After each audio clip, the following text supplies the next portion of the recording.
Hey everybody, I'm Dalek44, and I know it's not Christmas anymore, or yet, but I'm bringing you the commentary for my TTT Christmas special, Thomas and the Missing Christmas Tree. £5 for those of you who could guess what that's based on. Anyway, this was a story I've wanted to adapt for quite a while before I got round to doing it for the Christmas that this was released in. And I should probably talk about this opening title. I originally planned for this to be the opening titles for a scrapped Second Co Christmas special that I was going to do years ago. Yeah, and of course it's based off of the Ed, Edd and Eddy Christmas special opening titles. And I wanted to do something similar to this in a Christmas special, and was originally planning to do it for a Second Co Christmas short that got scrapped.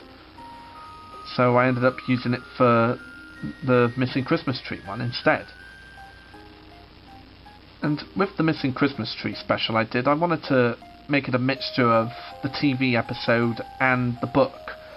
Because while I watched the TV episode on VHS and on DVD, I also used to have the book version of it by Christopher Awdry.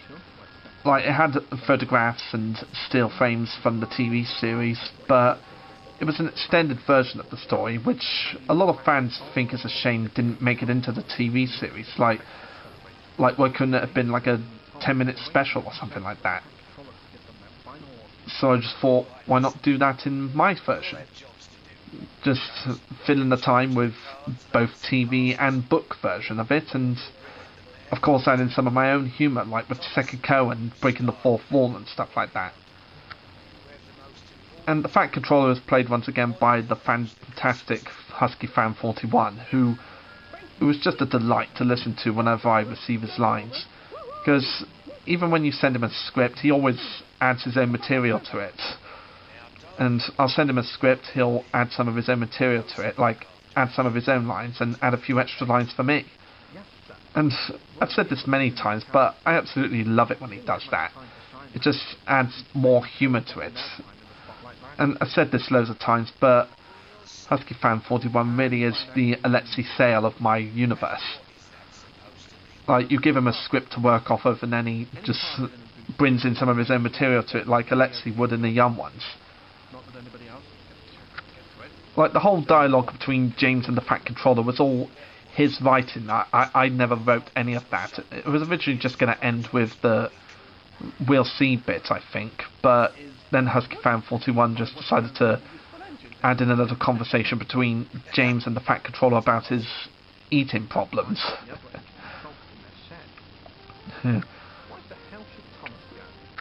And Henry was originally going to be in the original book, Henry was the one that complained with Gordon about Thomas getting the job of the Christmas tree. But because Henry's with his girlfriend Molly, I just decided to have James do it instead. And plus it gave us this brilliant idea. It gave me the brilliant idea to have Emily smash James in the face with like a hammer.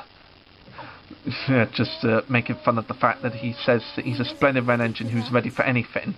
And then she just hits him with the hammer and says he wasn't ready for that. And that's actually a mixture of his line from Dirty Objects when he tells Toby that he's ready for anything and then you'd never see his paint dirty. And it was also a reference to a Vicar of Dibley episode where the village was suffering from a drought due to the heat wave, and like the government came up with this plan to flood the entire village, and the vicar was saying like, we'll fight you to the very end, and the guy who came up with the idea says like, we'll be ready for anything you throw at us, and Owen, played by the late Roger Lloyd Pack, just punches him in the face, and as he hits the ground Owen says he wasn't ready for that. So that little bit with Emily and James was a reference to both Thomas the Tank Engine and Friends and the Vicar of Dibley.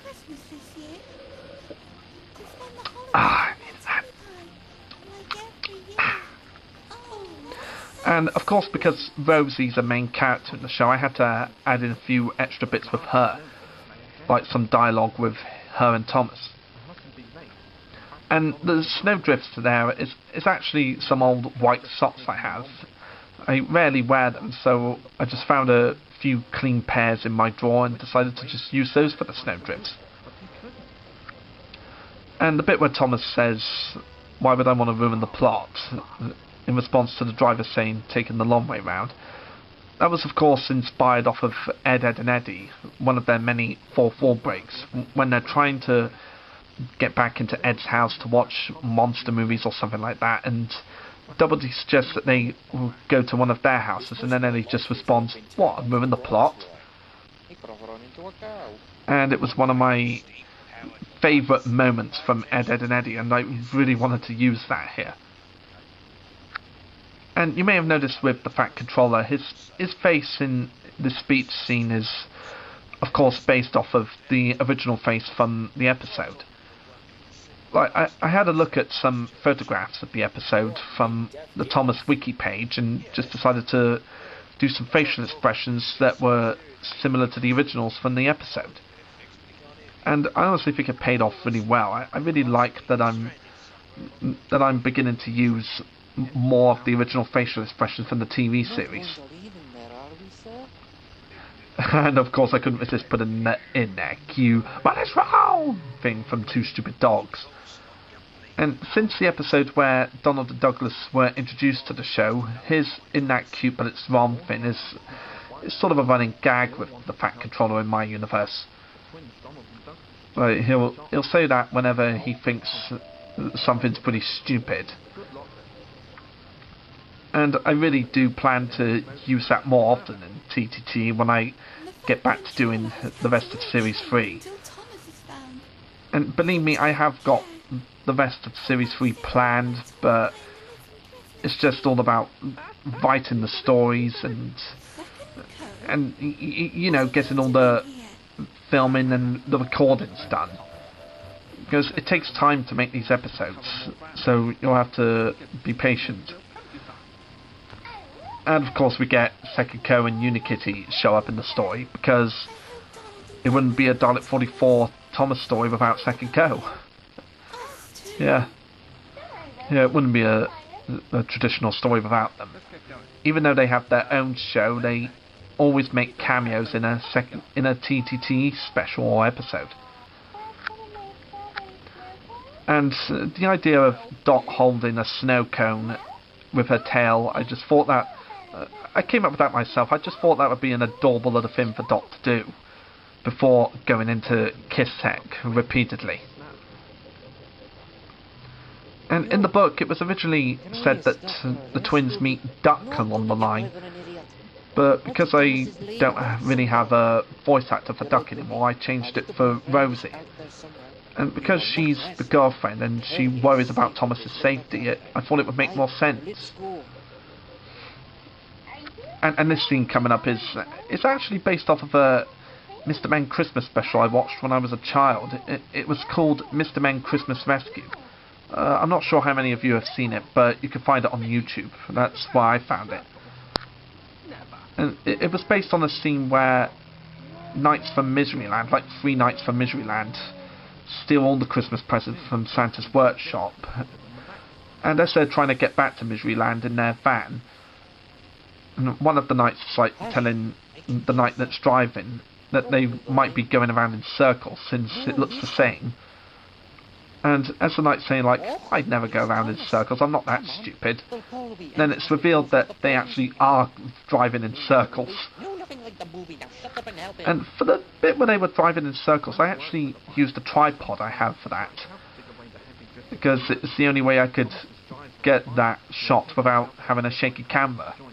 Because, like professionals, I don't like shaky cameras. Yeah, I don't like shaky cameras. And this bit where Thomas sneezes the snow off, that's one of his original Series 1 faces, when he actually sneezes before he smiles in relief. Because even though I don't do that many TV series faces for Thomas in my series, I do like to make some TV series faces for him, like the Shut His Eyes face and of course the O face, which I showed in the Diesel's comeback episode. Yeah, since a lot of people do references and memes to the O face, I just decided to get in on that episode. And yeah, this was another scene I really enjoyed recording, especially when getting to put the lines in together with Rosie the Cutie 1995's Rosie lines, because I really do enjoy writing the conversations between the two and recording my end. And it's always such a delight to listen to Rosie the Cutie 1995's lines every time I receive them.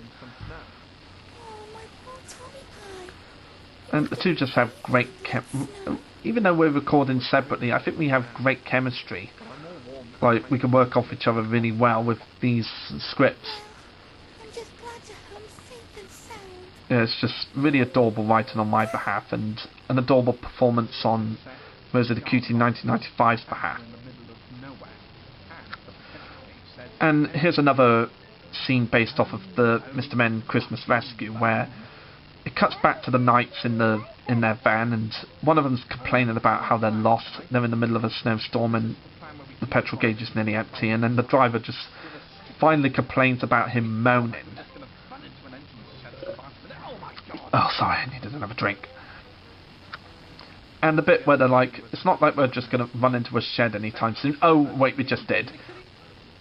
Is an obvious reference to the Lego Movie, in case some of you didn't know that already.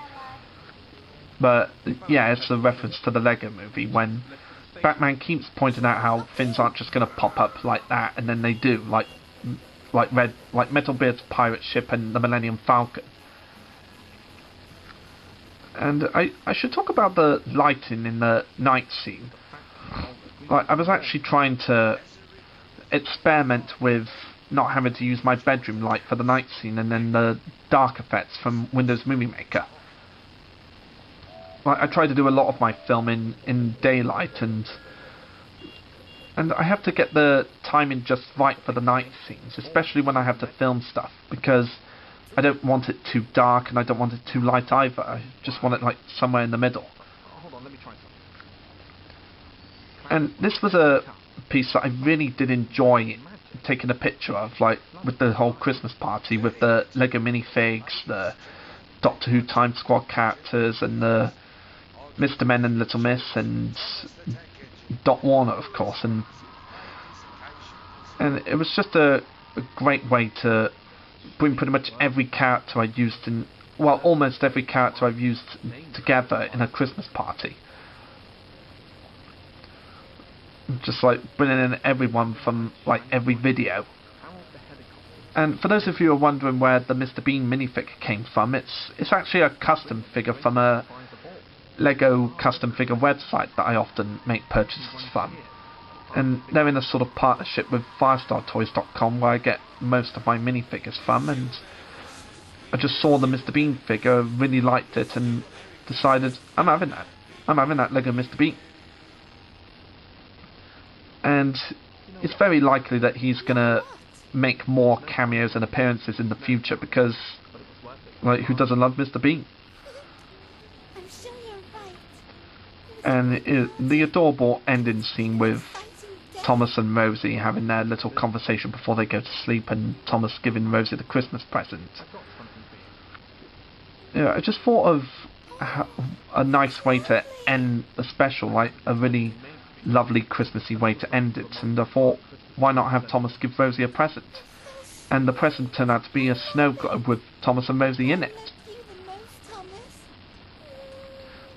And the dialogue is kind of based off of the Mickey Mouse Christmas special, Mickey's Once Upon a Christmas, where Mickey and Minnie exchange gifts and talk about what they had to sacrifice to get the gifts.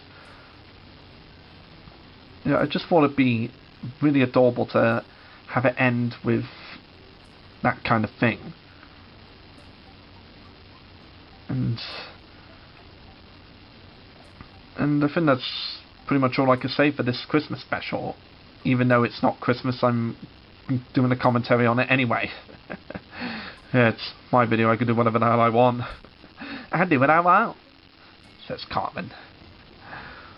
Yeah, that's pretty much all I can say for this video, and I hope you like this commentary, and be sure to look out for more videos in the future, more reviews, more animated videos, and just be sure to look out for them in the future, because I got many plans. It's just putting them all together and whatnot.